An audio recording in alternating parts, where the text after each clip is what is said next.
वाटतो आम्ही आलो आता मग रेल्वे स्टेशनवर. आता आम्ही जाणार आहे. आता प्लॅटफॉर्मवर चाललो. आमचा प्लॅटफॉर्म नंबर आहे 1 आणि 1 नंबरवर सध्या आम्ही जाणार आहे. आणि आमची गाडी थोडी लेट झालेली आहे मित्रांनो. आता 9:30ची 9:45 गेलेली आहे. 9:45 वाजता आम्ही बसणार आहे गाडीतनी.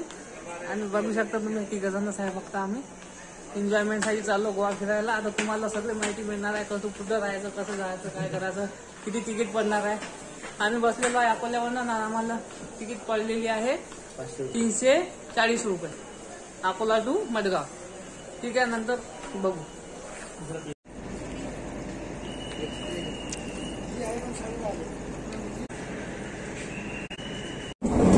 हॅलो, मी युवराज आणि आता आम्ही निघालेलो आहे पनवेलवरून. बघू शकता आता तुम्ही. आता आम्ही निघालो पनवेलवरून निघालो. आता आम्ही संध्याकाळी पोहोचणार आहे 8 वाजता 8:30 वाजता नागपूर टू मडगाव गाडीची. बघू शकता तुम्ही व्ह्यूज.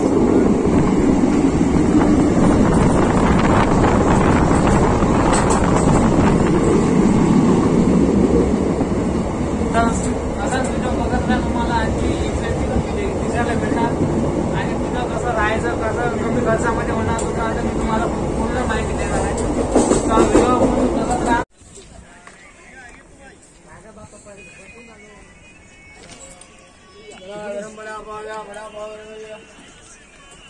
भांजन खांजे ठंडा होगा मामू गाड़ी नहीं चल रही बाबा.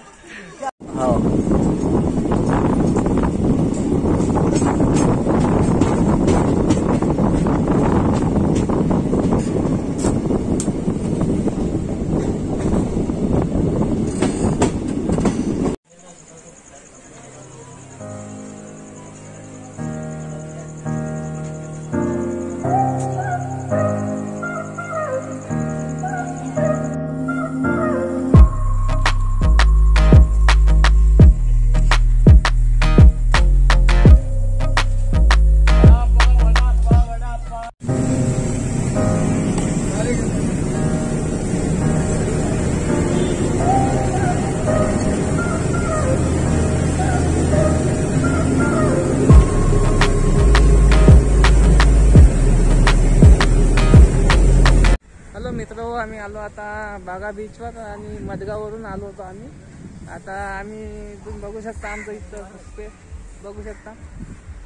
आणि आम्ही आलेलो आहे मडगाववरनं यायचं असेल अगर तुम्हाला कधी तर मडगाववरनं पणजीला यायचं. आणि पणजीनंतर मग तुम्हाला इथं बागा बीचच्या बसेस मिळतील, कलंगूट बागा बीच. तर तुम्ही असे येऊ शकता आणि बघून राहा व्हिडिओमध्ये. आणखी तुम्हाला व्ह्यूज मिळतील दाखवायला.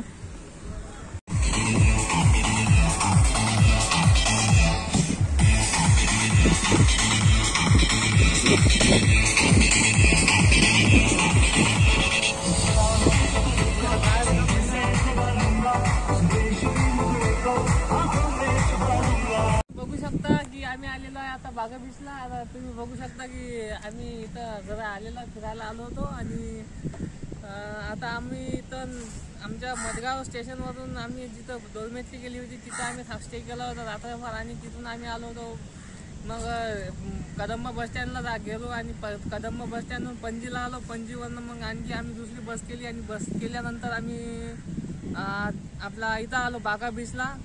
बागा बीचला आलो मित्रांनो. आता तुम्ही बघू शकता व्ह्यू दाखवा. व्ह्यू बघू शकता तुम्ही. आता आलेला आहे आम्ही तो बागा बीचचा. दाखवू शकतो तुम्हाला मित्र. आणि इथं मित्रांनो वेगवेगळ्या देशातून वेगवेगळे हे येतात, टुरिस्टर येत असतात मित्रांनो इथं. आणि वेगवेगळ्या कोणी येते रशिया आणि अमेरिका, कुठलं टुरिस्टर येतात मित्रांनो. आपला फेमस आहे गोवा म्हणजे. एकदा या व्हिजिट करायची मित्रांनो या गोव्याला. आणि तुम्ही बघू शकता इथं यायला जास्त काही खर्च नाही येत. आता अगर कमीत कमी खर्चात राहायचं असेल अगर तुम्हाला तर गोवावरनं राईड घेतला तर तुम्हाला एक डॉर्मेटरी मिळणार. सरळ जायचं आहे तुम्हाला. सरळ गेल्यावर तिथं 90 रुपीज फी आहे फक्त. एका नाईटची एक बेड मिळणार तुम्हाला. तिथं तुम्ही स्टे करू शकता. आणि तिथनं मग तुम्हाला जिथे हिंडायचं असेल तिथं फक्त तुम्हाला फिरण्याचे पैसे लागतील मित्रांनो. अगर तुम्हाला यायचं असेल तर 340 रुपयापर्यंत तुम्ही हे बुक करू शकता. म्हणजे स्कूटर वगैरे रेंटवर घेऊ शकता. तिथनं तुम्ही हिंडू शकता. आणि बघू शकता आम्ही तर रेंट वगैरे काही घेतलेलं नाही. आम्ही आलो होतो बसने आलो होतो. आम्हाला आला 3 जणांना 400 रुपये खर्च आला इथपर्यंत यायला. ते मडगाववरून आपल्या इथं बागा बीचला यायला. तुम्ही बघू शकता व्ह्यू. आता तिथं समोर तुम्हाला दाखवतो मित्रांनो. आता टुरिस्ट वगैरे म्हणजे जे काय इथला माहोल आहे तुम्हाला तुम्ही बघू शकता.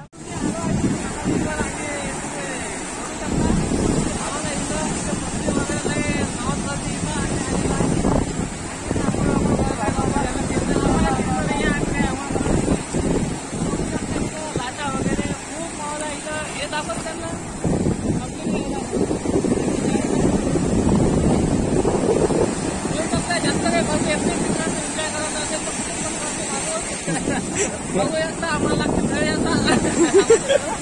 अरे लाटाची तर पायापाशी माझी करली आणली तुम्ही. जास्त काही खर्च लागत नाही. तुम्ही 3,000 ते 4,000 रुपयापर्यंत पण बजेटमध्ये केलं तर करू शकता. आणि या लवकर बागा बीचला व्हिजिट करा.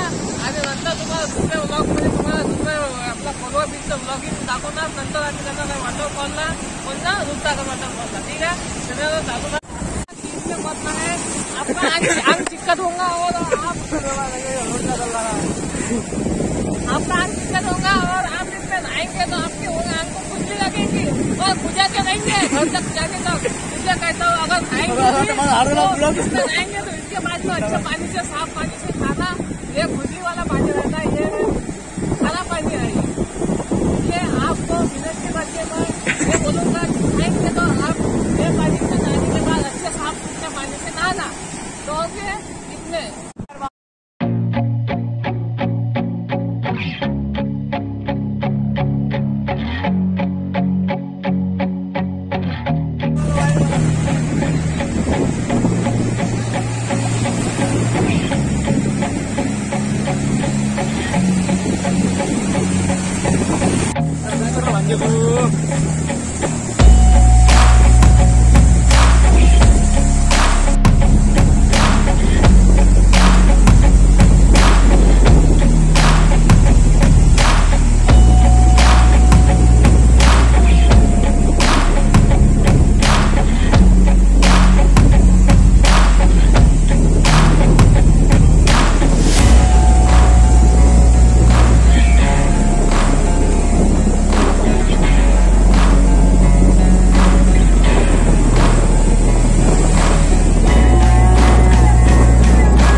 इकडे आला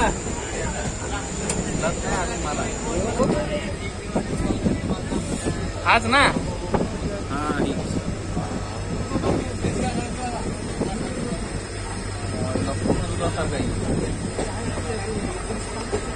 एवढा जाईल छोटा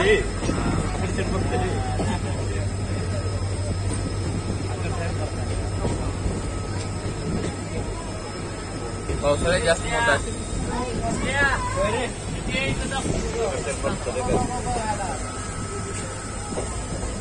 तिकडे पण आहे का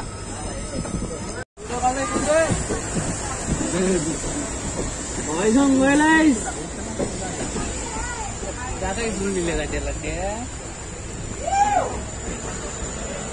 अरे बापरे दिसते रे खतरनाक जंगल निघाले.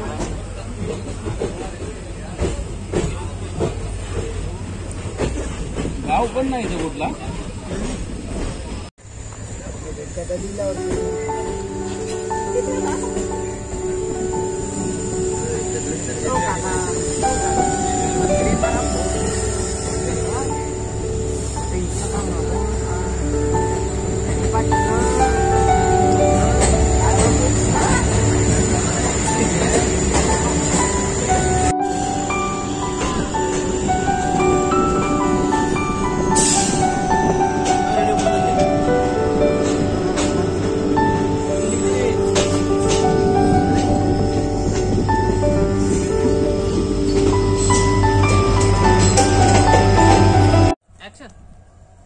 मित्रांनो आता आलो आम्ही इथं कॅसल रॉक मध्ये आम्ही आलो होतो दूधसागर वॉटरफॉल पाहायला. तर आम्ही आलो इथं आणि नंतर मग आम्हाला आता रेल्वे काही आहे नाही जायला. आता मग आम्ही आता हिंडत आहोत इथं मग पहाडपट्टीमध्ये. तुम्ही बघू शकता आमचं इथं नेचर वगैरे लाईव्ह नेचर लाईव्ह इथची बघू शकता तुम्ही किती मस्तपैकी. इथं पहाडच पहाड आहेत झाडं वनस्पतीच आहेत जास्त मित्रांनो. आता जरी आम्ही थांबलेलो आहे तिथं असं खुल्लं मैदान आहे आणि एक मागे एक बुद्ध विहार आहे. तर आम्ही इथं बसायला आलो होतो आणि तुम्ही बघू शकता इथं नेचर म्हणजे खूप मजा असं वाटते की इथं रमून जाण्यासारखं वाटत आहे. तुम्ही कदाचित जेव्हा याल तुम्ही इथं म्हणजे जेव्हा अगर तुम्हाला दूधसागर वॉटरफॉल बघायचा असेल तर तुम्ही येऊ शकता इथं. तर तुम्हाला येण्यासाठी इथं गोव्यावरून मडगाववरून तुम्हाला कॅसल रॉकपर्यंत तिकीट करावे लागेल. मग नंतर तुम्ही दूधसागर वॉटरफॉल ट्रेनमधून बघू शकता किंवा मग तुम्ही तिथं उतरू पण शकता. इथून म्हणजे तुम्ही पुण्याला उतरले तर तिथनं तुमचं 11 किलोमीटरचं डिस्टन्स राहणार आहे आणि तुम्ही तिथनं ट्रॅकिंग सुद्धा करू शकता. म्हणजे 11 किलोमीटर तुम्ही पैदल जाऊ शकता. तर तिथून तुम्ही आल्यावर तुम्हाला दूधसागर मिळणार. अगर आपलं बजेट नसणार तर आपण रेल्वेमधून सुद्धा बघू शकतो. तर आम्ही आता मस्त जेवण वगैरे केलं इथं हॉटेलवर आणि जेवण वगैरे केल्यानंतर आता आम्ही इथं थोडा वेळ थांबणार आहे. आता गाडीची वाट बघत आहे. आता इथनं आम्हाला रेल्वे वगैरे तर काही आहेच नाही. बस स्टॉप बस तर काही आहेच नाही. आता इथनं एखाद्याला लिफ्ट मागून आम्ही जाणार आहे कसं तरी. आता आतून आम्हाला जायचं आहे मडगावला. मडगाव नंतर आम्ही तिथं आमची रूम आहे तिथं रूमवर गेले.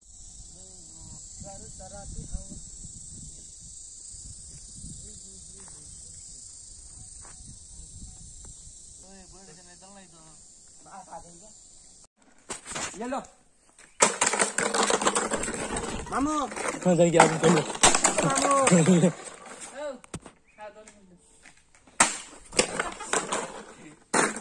हॅलो मित्र, आता आलो आम्ही इथं गोवा बीचवर आलो होतो. फेमस बीच आहे.